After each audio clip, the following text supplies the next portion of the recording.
ನಮಸ್ಕಾರ ಸ್ನೇಹಿತರೆ, ನಾನು ನಿಮ್ಮ ಅಮಿನತ್ತರ್. ಸ್ನೇಹಿತರೆ, ಇವತ್ತು ಆತ್ಮವಿಶ್ವಾಸ ಅನ್ನುವಂಥದ್ದು ಟಾಪಿಕ್ ಬಗ್ಗೆ ನಿಮ್ಮ ಜೊತೆ ನಾನು ಮಾತಾಡ್ತಾ ಇದ್ದೀನಿ. ಈ 2-3 ನಿಮಿಷಗಳು ನನಗೆ ಅಮೂಲ್ಯವಾದಂತಹ ಒಂದು ಸಮಯ. ಆತ್ಮವಿಶ್ವಾಸ ಬದುಕಿನ ಒಂದು ಕೀಲಿಕೈ ಅಂತ ಒಬ್ಬ ಸಾಧಕರು ಹೇಳ್ತಾರೆ. ಆತ್ಮವಿಶ್ವಾಸ ಪ್ರತಿ ನಮ್ಮ ಶ್ವಾಸದಲ್ಲಿ ಇರಬೇಕು, ಪ್ರತಿ ಉಸಿರಾಟದಲ್ಲಿ ಆತ್ಮವಿಶ್ವಾಸ ಇರಬೇಕು. ಜಗತ್ತಿನಲ್ಲಿ ಎಲ್ಲ ಮಿರಾಕಲ್ಸ್ಗಳಾಗ್ತಾ ಇರುವಂಥದ್ದು, ಸಾಧನೆಗಳಾಗ್ತಾ ಇರುವಂಥದ್ದು ಇದು ಆತ್ಮವಿಶ್ವಾಸದಿಂದ ಮಾತ್ರ. 8,848 ಮೀಟರ್ ಇರುವಂತಹ ಒಂದು ಮೌಂಟ್ ಎವರೆಸ್ಟ್ ಅನ್ನು ಏರ್ತಾ ಇರುವಂತಹ ಒಂದು ಸಾಧನೆಗೆ ಆತ್ಮವಿಶ್ವಾಸವೇ ಕಾರಣ. ಇತಿಹಾಸದಲ್ಲಿ ಸಾವಿರಾರು ಬಾರಿ, ನೂರಾರು ಬಾರಿ ಸೋತರೂ ಕೂಡ ತನ್ನ ಛಲ ಬಿಡದೆ ಅಬ್ರಹಾಂ ಲಿಂಕನ್ ಅಮೆರಿಕದ ರಾಷ್ಟ್ರಪತಿಯಾಗಿದ್ದು ಆತ್ಮವಿಶ್ವಾಸದಿಂದ. ಬ್ರಿಟಿಷರನ್ನ ಭಾರತದಿಂದ ಓಡಿಸಿರುವಂತಹ ಗಾಂಧಿಯವರು ಬಳಸಿದ್ದು ಅಹಿಂಸೆ ಎನ್ನುವಂತಹ ಒಂದು ಆತ್ಮವಿಶ್ವಾಸದಿಂದ. ಆತ್ಮವಿಶ್ವಾಸದಿಂದಲೇ ಮಾತ್ರ ಸಾಧನೆಗೆ ಪೂರಕವಾದಂತಹ ವಾತಾವರಣ ಸೃಷ್ಟಿಸ್ಕೋಬಹುದು. ನಮಗೆ 100 ಗಡಿಗೆಗಳನ್ನು ಹೊಡೆಯೋದಕ್ಕೆ ನೂರಾರು ಬಡಿಗೆಗಳು ಬೇಕಾಗಿಲ್ಲ ಸ್ನೇಹಿತರೆ. ಒಂದೇ ಒಂದು ಬಡಿಗೆ ಸಾಕು. ನಮ್ಮಲ್ಲಿರುವಂಥ 100 ಕೊರತೆಗಳನ್ನು, ನಮ್ಮಲ್ಲಿರುವಂಥ ಕೀಳರಿಮೆಯನ್ನು, ನಮ್ಮಲ್ಲಿರುವಂಥ ಬಡತನವನ್ನು, ನಮ್ಮಲ್ಲಿರುವಂಥ ಅಜ್ಞಾನವನ್ನು, ನಮ್ಮಲ್ಲಿರುವಂಥ ಹಿಂಜರಿಯುವಂಥ ಸ್ವಭಾವವನ್ನು, ನಾವು ಗ್ರಾಮೀಣದವರು ಅನ್ನುವಂಥ ಒಂದು ಭಾವನೆಯನ್ನು, ನಮ್ಮ ತಂದೆ ತಾಯಿ ಕಲಿತಿಲ್ಲ ಅನ್ನುವಂಥ ಒಂದು ಭಾವನೆಯನ್ನು, ಈ ಎಲ್ಲ ಭಾವನೆಗಳನ್ನು ಹೋಗಲಾಡಿಸೋದಕ್ಕೆ ನಮಗೆ ಬೇಕಾಗಿರುವಂಥದ್ದು ಆತ್ಮವಿಶ್ವಾಸ. ಆತ್ಮವಿಶ್ವಾಸ ಯಾವಾಗ ಬರುತ್ತೆ ಅಂತಂದರೆ, ನೀವು ನಿಮ್ಮಲ್ಲಿರುವಂಥ ಕೊರತೆಯನ್ನು ನೀಗಿಸಿಕೊಂಡು ಅಧ್ಯಯನದ ಕಡೆ ತೊಡಗಿದಾಗ ಮಾತ್ರ. ದಿನಂಪ್ರತಿ ಅಧ್ಯಯನ ಮಾಡಿದಾಗ, ಶಿಸ್ತನ್ನು ಬೆಳೆಸ್ಕೊಂಡಾಗ. ಗೆಲುವಿಗೆ ನೂರಾರು ಮೆಟ್ಟಿಲುಗಳಿದ್ದಾವೆ. ಏರ್ತಾ ಹೋದ ಹಾಗೆಲ್ಲ ಆಕಾಶಕ್ಕೆ ಆಗಲದು. Success is a journey, not a destination ಅನ್ನುವಂಥ ಮಾತು ಬರುತ್ತೆ. ಯಶಸ್ಸು ಅನ್ನುವಂಥದ್ದು ಹಾಗೆ ತಯಾರಿ ಮಾಡ್ತಾ ಹೋಗಬೇಕು. ತಯಾರಿನೇ ಅದಕ್ಕೆ ರಹದಾರಿ. ಅದಕ್ಕೆ ಪೂರಕವಾಗಿ ಆತ್ಮವಿಶ್ವಾಸ ಮುಖ್ಯ. ಯಾವ ಕೆಲಸವನ್ನು ನೀವು ಪದೇ ಪದೇ ಮಾಡ್ತೀರಾ ಅದು ಅಭ್ಯಾಸ ಆಗುತ್ತೆ. ಅಭ್ಯಾಸದಿಂದ ನಿಮಗೆ ಆತ್ಮಬಲ ಬರುತ್ತೆ.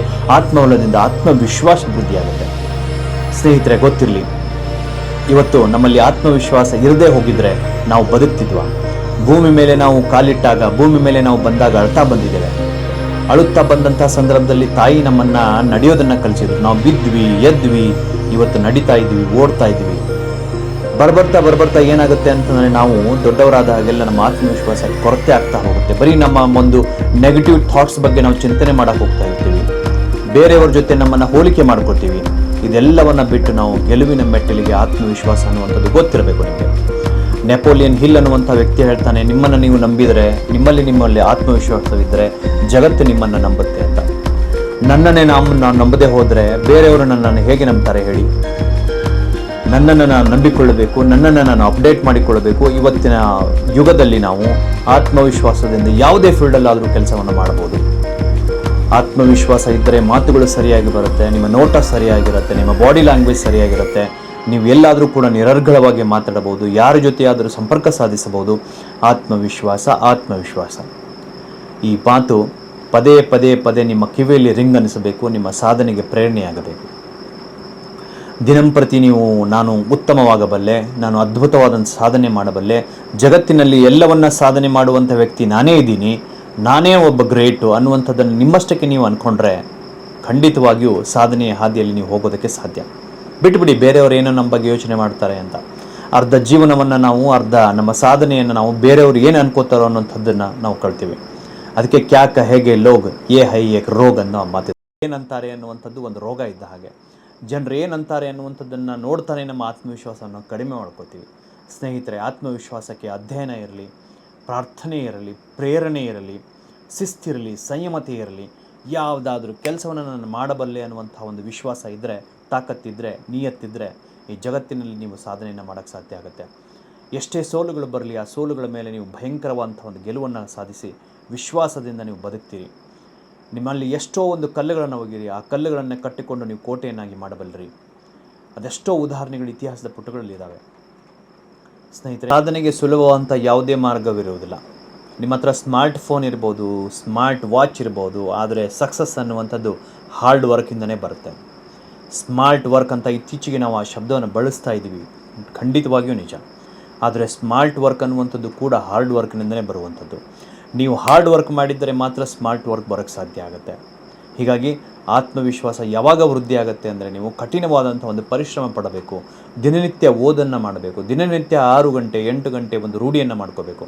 ಅಂದಾಗ ಮಾತ್ರ ಅದೊಂದು ಅಭ್ಯಾಸವಾಗುತ್ತೆ, ನಿಮಗೆ ನಿತ್ಯ ಚಟವಾಗುತ್ತೆ. ಆದರೆ ನಮ್ಮಲ್ಲಿ ಏನಾಗಿದೆ ಅಂತಂದರೆ, ಯಾವುದು ಹವ್ಯಾಸ ಆಗಬೇಕೋ ಅದು ಚಟ ಆಗಿದೆ, ಯಾವುದು ಚಟ ಆಗೋದು ಅದು ಹವ್ಯಾಸ ಆಗಿದೆ. ಹೀಗಾಗಿ ಯಾವಾಗ ನಿಮ್ಮ ಓದು ಅನ್ನುವಂಥದ್ದು ಚಟ ಆಗುತ್ತೋ ಅದು ನಿಮ್ಮ ಬದುಕಿಗೆ ಒಂದು ಪಟ್ಟ ಕಟ್ಟುತ್ತೆ, ಆತ್ಮವಿಶ್ವಾಸ ಅನ್ನುವಂಥದ್ದು ವೃದ್ಧಿಯಾಗುತ್ತೆ ಸ್ನೇಹಿತರೆ. ಬಹಳಷ್ಟು ಸಾಧಕರನ್ನು ನೀವು ಸಂಪರ್ಕಿಸಿ, ಅವ್ರು ಹೇಳ್ತಾರೆ, ಮೊದಲು ನನಗೆ ಹೆದರಿಕೆ ಇತ್ತು ಓದೋದಕ್ಕೆ, ನನಗೆ ಇಂಗ್ಲೀಷ್ ಬರ್ತಿರಲಿಲ್ಲ, ನಾನು ಬಡತನದಲ್ಲಿದ್ದೆ, ನಾನು ರೂರಲ್ ಸ್ಟೂಡೆಂಟ್ ಆಗಿದ್ದೆ. ಅದೆಲ್ಲ ಕೂಡ ಮ್ಯಾಟ್ರ್ ಆಗೋದಿಲ್ಲ. ಅಲ್ಟಿಮೇಟ್ಲಿ ನಿಮಗೆ ಕೌಂಟ್ ಆಗೋದೇನು ಅಂತಂದರೆ ನಿಮ್ಮ ಕಾನ್ಫಿಡೆನ್ಸ್, ನಿಮ್ಮ ಪ್ರೆಸೆಂಟೇಷನ್, ನಿಮ್ಮ ಗೆಲುವು. ಇವತ್ತು ನಾವು ಒಲಿಂಪಿಕ್ಸ್ನಲ್ಲಿ ಮೆಡಲ್ ತೆಗೆದುಕೊಂಡು ಬಂದವರ ಬಗ್ಗೆ ಮಾತಾಡ್ತಾ ಇದ್ದೀವಿ, ಎಲ್ಲರೂ ಗೋಲ್ಡ್ ಮೆಡಲ್ ಬಗ್ಗೆ ಮಾತಾಡ್ತೀವಿ, ಮೊದಲ ಪ್ರೈಸ್ ಬಗ್ಗೆ ಮಾತಾಡ್ತೀವಿ. ಅಲ್ಲೇ ಒಂದು ಕ್ಷಣಾರ್ಧದಲ್ಲಿ ಪ್ರಥಮ ಸ್ಥಾನವನ್ನು ಕಳೆದುಕೊಂಡಂಥ ಸ್ಪರ್ಧಿಗಳ ಬಗ್ಗೆ ನಾವು ನೆನಪಿರೋದಿಲ್ಲ. 1 ಸೆಕೆಂಡನ್ನು ಓಡಬೇಕು ಅಂತಂದರೆ 10 ಸೆಕೆಂಡಲ್ಲಿ ಓಟುಗಳನ್ನು ಪೂರೈಕೆ ಮಾಡಬೇಕು ಅಂತಂದರೆ 16 ವರ್ಷ ಅವರು ಶ್ರಮ ಪಟ್ಟಿರ್ತಾರೆ, ಕನ್ಸಿಸ್ಟೆನ್ಸಿ ಫಾಲೋ ಮಾಡಿರ್ತಾರೆ. ಯಾವತ್ತೂ ಗೆಲುವು ಒಂದೇ ರಾತ್ರಿಯಲ್ಲಿ ಬರುವಂಥದ್ದಲ್ಲ, ಒಂದೇ ರಾತ್ರಿಯಲ್ಲಿ ಸ್ಟಾರ್ ಆಗುವಂಥದ್ದಲ್ಲ. ಇದೆಲ್ಲವೂ ಕೂಡ ನಿಯಮಿತವಾದಂಥ ಅಭ್ಯಾಸದಿಂದ, ನಿಯಮಿತವಾದಂಥ ಅಧ್ಯಯನದಿಂದ ಬರುತ್ತೆ. ಆತ್ಮವಿಶ್ವಾಸ, ನಿಮಗೆ ಯಾವುದು ಗೊತ್ತಿಲ್ಲೋ ಅದರ ಬಗ್ಗೆ ತಿಳ್ಕೊಳ್ಳೋದಕ್ಕೆ ಪ್ರಯತ್ನ ಮಾಡಿ. ಇವತ್ತು ಟಿಪ್ ಆಫ್ ದ ಟಂಗ್ ಮತ್ತು ನಿಮ್ಮ ಬೆರಳ ತುದಿಯಲ್ಲೇ ಜಗತ್ತಿದೆ. ಇಂಥ ಒಂದು ಜಗತ್ತಿನಲ್ಲಿ ಯಾವುದು ಸತ್ಯ, ಯಾವುದು ಸುಳ್ಳು ಅನ್ನುವಂಥದ್ದನ್ನು ನೀವು ಫಿಲ್ಟರ್ ಮಾಡೋದ್ರಲ್ಲಿ ಅರ್ಧ ಸಮಯ ಕಳೆದು ಹೋಗುತ್ತೆ.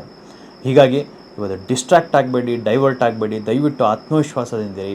ಆತ್ಮವಿಶ್ವಾಸ ಅನ್ನುವಂಥದ್ದು ನಿಮ್ಮನ್ನು ಪ್ರತಿ ವಿಶ್ವಾಸದಲ್ಲೂ ಇರಲಿ. ಜಗತ್ತಿನ ಪ್ರೇರಕವಾದಂತಹ ಕತೆಗಳನ್ನು ಓದಿ, ಜಗತ್ತಿನಲ್ಲಿ ಅದ್ಭುತವಾದಂಥ ಸಾಧನೆ ಮಾಡಿದವರ ಕತೆಗಳನ್ನು ಓದಿ, ಸೋಲನ್ನು ಅನುಭವಿಸಿದವರ ಕತೆಗಳನ್ನು ಓದಿ. ಯಾಕೆ ಅಂತಂದರೆ ಪ್ರತಿ ಟೈಮಲ್ಲೂ ನಾವು ಪ್ರಯತ್ನ ಮಾಡಿ ಸೋತು ಅದರಿಂದ ಪಾಠ ಕಲಿಯುವಷ್ಟು ಜಗತ್ತು, ಜೀವನ ನಮ್ಮದು ದೊಡ್ಡದಿಲ್ಲ. ಹೀಗಾಗಿ ನಾವೆಲ್ಲರೂ ಆತ್ಮವಿಶ್ವಾಸದಿಂದ ಇರೋಣ, ನಿತ್ಯ ಅಧ್ಯಯನವನ್ನು ರೂಢಿ ಮಾಡಿಕೊಳ್ಳೋಣ, ಬದುಕಿನಲ್ಲಿ ಏನಾದರೂ ಒಂದು ಮಿರಾಕಲ್ ಮಾಡೋಣ ಅನ್ನುವಂಥದ್ದು. ಈ ಜಗತ್ತಿನಲ್ಲಿ ಎಲ್ಲವನ್ನ ಸಾಧಿಸಬಲ್ಲಂಥ ಒಬ್ಬನೇ ಒಬ್ಬ ವ್ಯಕ್ತಿ ಇದ್ದಾನೆ, ಅದು ನೀವು, ಅದು ನಾವು. ಯಾಕೆ ಅಂತಂದರೆ every individual is different, every ಬಡಿ ಹ್ಯಾಸ್ ಹಿಸ್ ಓನ್ ಟ್ಯಾಲೆಂಟ್ ಇರುತ್ತೆ. ಆ ಟ್ಯಾಲೆಂಟನ್ನು ನಾವು ಬೇಗ ಗುರುತಿಸ್ಕೊಂಡ್ರೆ ಬೇಗ ನಾವು